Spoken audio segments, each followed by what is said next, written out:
who have been negotiating for this country without even the watchful eye of the legislators, so that because you are the people who are representing us, yes, and we would like to know, you actually have to peruse every document, you know, every I that has to be crossed or dotted, and every T that has to be crossed as well, it has to pass through. Yeah, so this is important. In fact, it's coming in very late. Very late in the day. Yes. So we should. And we know that our country has been notorious. They just sign any agreement for the sake of it.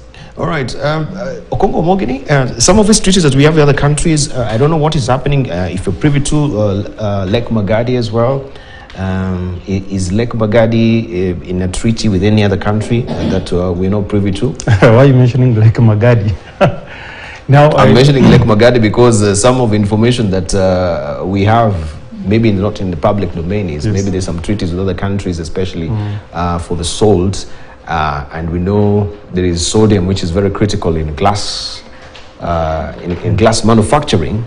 And so a big farm also out there is actually having a big contract with Lake Magadi. I'm not really privy to that as in full information. It's just some hints I've had somewhere, and I said, let me come and ask what is really happening. And when did we get this particular pact with this country, that it has to extract all the sodium for the manufacture of glass? Yeah, I think that's is there anything like that? Well, I just really need to seek clarification. I'm not privy. You're not privy. I don't want to speculate, but I think what I've seen, the amendments of the standing orders by National Assembly is progressive, because it's now giving really a central role to Parliament to look at the proposed treaty that the country intends to get into, get the input of Parliament, and invoke Article 118, involve the public before the country commits itself, other than before, where the obligation was for the government to just give a notification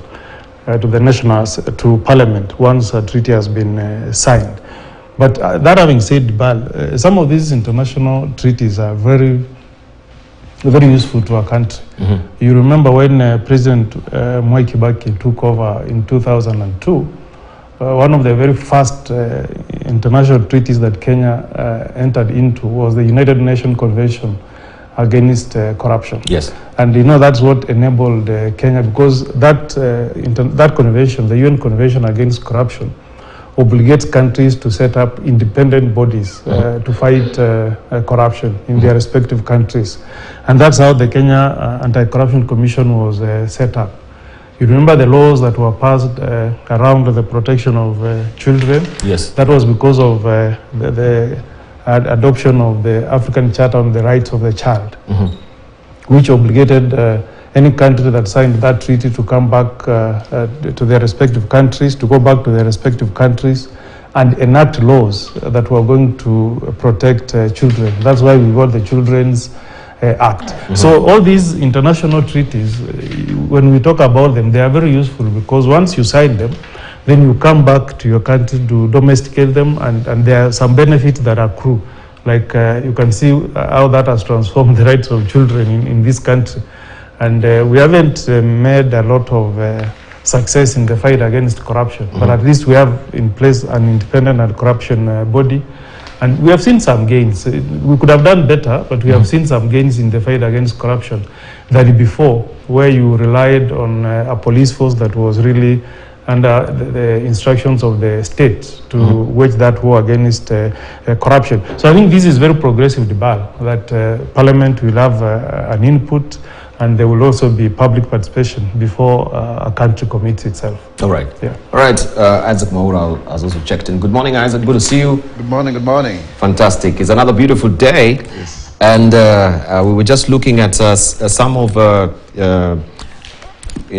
news that have come into hand over the weekend, and this is something to do with the standing order, that now any treaty, this is what you find us discussing, any treaty that has to be signed between Kenya and any other country has to go through Parliament and get approval of Parliament as well. And the big question that was being asked, especially posed by Gladys Bostrele, is how come over the years this has not really happened? It's really coming late into the day, especially when we get into I don't know, Could you call, Gladys, contractual agreements, they're not really treaties at the end of it, isn't it?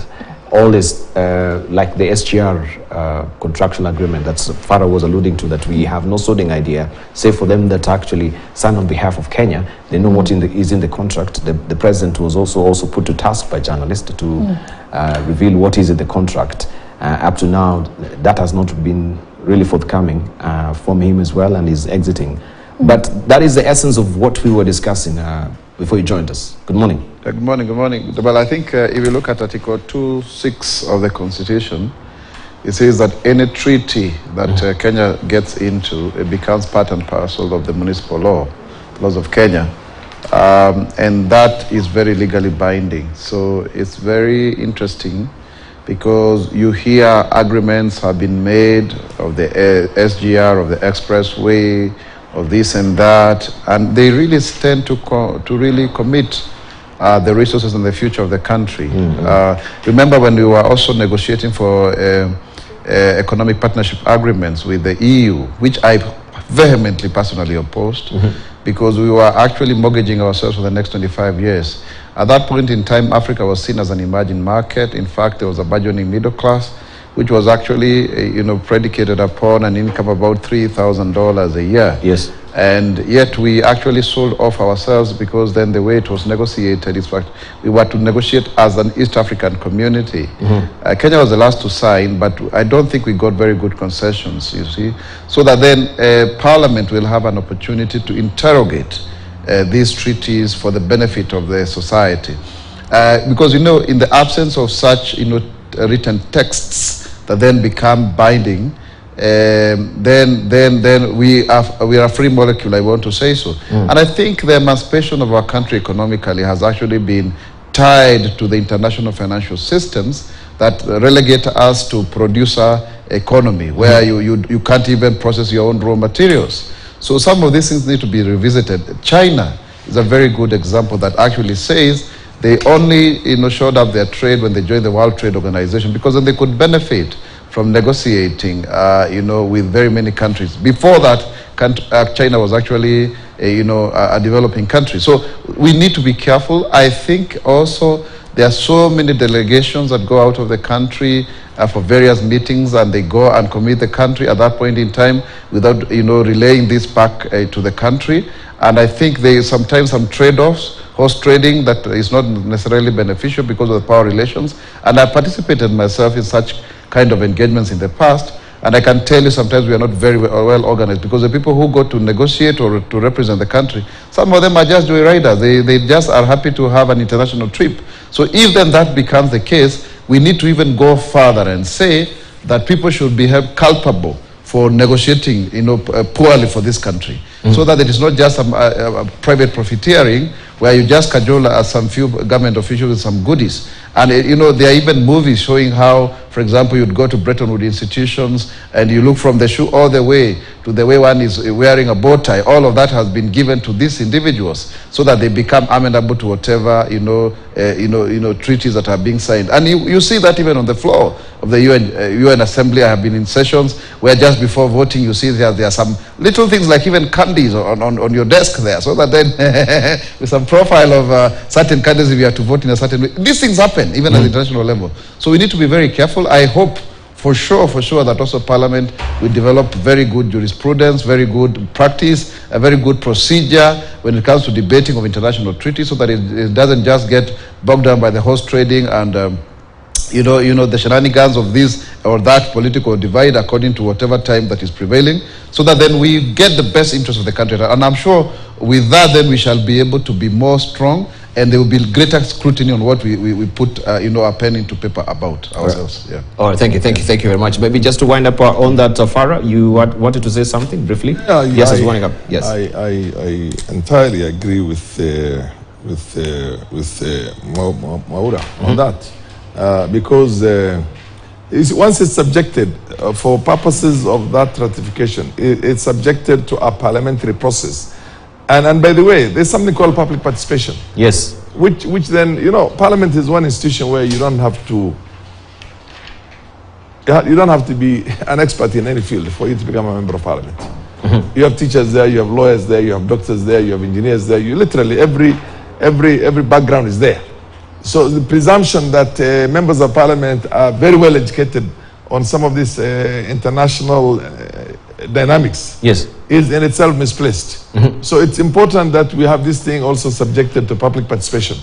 The moment it's subjected to public participation, then many Kenyans were experts in their own ways. If it's on the sea, on the law of the sea, and it has something to do with the resources we have in the sea, if it's on anything, agricultural, biodiversity, whatever we have to become signatory to globally, we have to domesticate that law, and it must be subjected to public participation. That way you enrich even the members of parliament's knowledge on these things, for them to have that epic debate, a very powerful debate that essentially is literally, you then feel at the end of the day that you have the best deal out of it. Because this is all about deals. I mean, when you go into some of these things, you might realize, as Maura was saying, that we've lost. I mean, the first world is still way ahead of us in many ways, and we can only have all the hands on the deck, bring in all the experts in every different fields, bring in public participation, and then subject it finally to parliamentary process. That way, the executive will not take us for a ride. That way, also, we'll have the best deal out of that. Yes, indeed. All right, but of course, as we continue with the conversation as well, you have some of the international dailies as well running by your side. We'll be doing that as we continue with the discussion. But we want now to buckle down, and the critical story that is running right now, and we know right now, is on the 10 poll demands. That is Raila's 10 poll demands that is headlining the front page of the Standard today. And also Deputy President William Ruto raised the same as well. We just want to hear what they have to say, and then we'll tease out some of his demands that they want and what IBC has been able to do so far. In regard, we had a promissory note from the chair saying that they shall look into that, and they will address it just in the same medium that they've received from Right Honorable Raila Odinga, that is via the letter.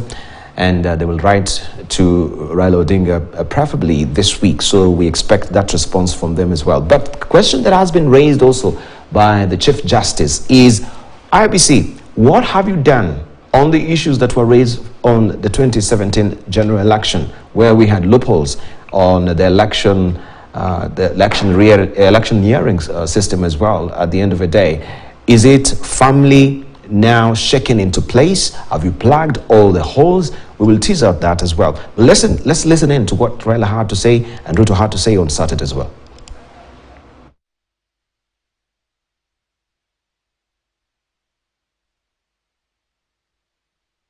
Recommendations are in order, and I approve the nomination of Raila Odinga. We therefore would like to urge you to live by the script and do exactly what the people of Kenya expect of you. What measures or steps are the Commission taken to address the systemic inadequacies identified by the Supreme Court in 2017? I would urge all presidential candidates to come for a one-on-one meeting where we can ventilate some of these issues, and I hope you shall attend in person, where I as returning officer then can iron out this issue. The application of William Samoei Ruto and running mate for to participate in the 9th of August presidential election is approved. Kenya Kwanza has confidence in the Independent Electoral and Boundaries Commission. We are confident that you are up to the task. We keep an open door policy. If there are issues, please contact us, see us. We don't want to see in the media that IBC is not doing this and this. We want you engage us, and then we shall respond. We are committed to the code of conduct that we have signed to keep this election. I want to request our friends in the fourth estate, the media, and through you, Mr. Chairman, we want to raise these concerns. The IEBC has a duty to make sure the that there is a level playing ground for all participants in these elections. All candidates should be treated fairly. Nafikiri nyinyi watu ya media ndio mnaweza jibu hiyo swali. But as a commission, we are urging you to be fair to all the candidates. All right, so some of those demands we'll actually tease them out for you, and we find out what they were listed there by Right Honorable Raila Odinga and also Dr. William Ruto as well. So we shall be teasing